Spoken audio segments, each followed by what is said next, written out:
Сприля.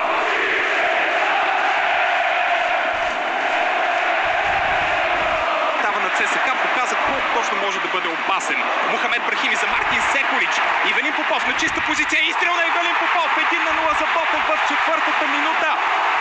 Скоростно нападение на канарчетата, което завършва с попадение на техния капитан. А мнозина през този сезон се задават въпроса: кой друг, ако не Ивелин Попов? Отговора е неговото име и в днешния ден. Прецизен, достатъчно премерен опит от десетката на канарчетата и мечтано начало за жълточерните. Попадение номер 8 във всички турнири за Ивелин Попов, с което той се доближава до лидерската позиция при канарчетата.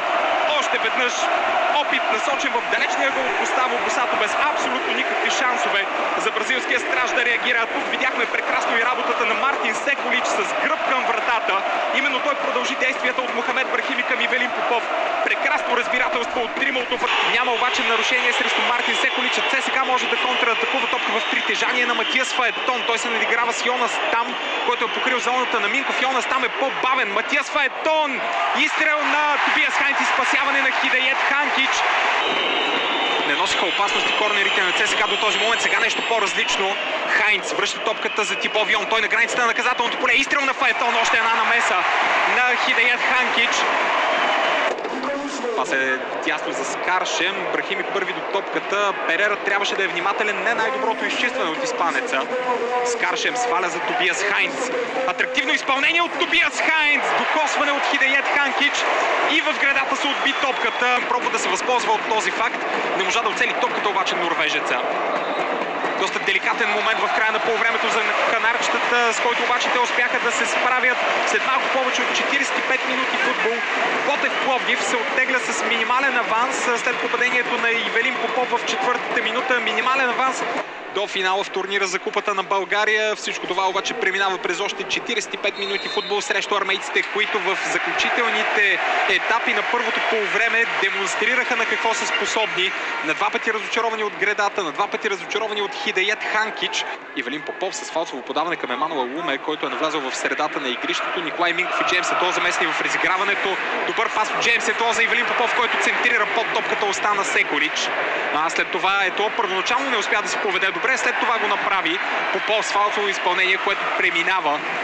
Красиви изпълнения имаше той през настоящия сезон.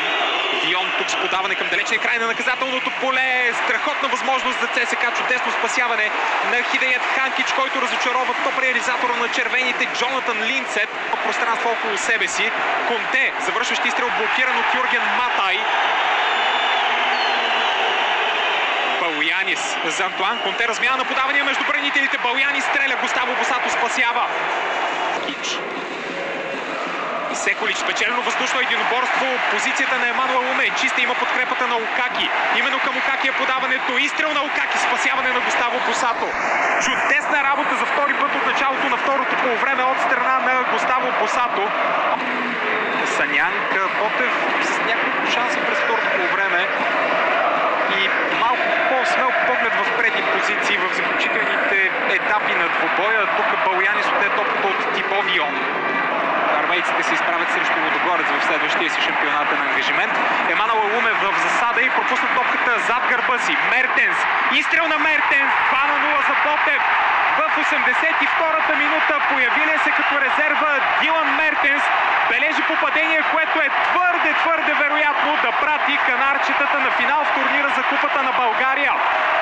При оставащи по-малко от 10 минути до края на редовните 90, Ботев Пловдив вече води с 2-0 срещу ЦСКА и с 3-0 в общия резултат. Супер прецизно изпълнение от Дилан Мертенс, който затвърждава добрата си форма в последните седмици и бележи четвъртото си попадение от началото на сезона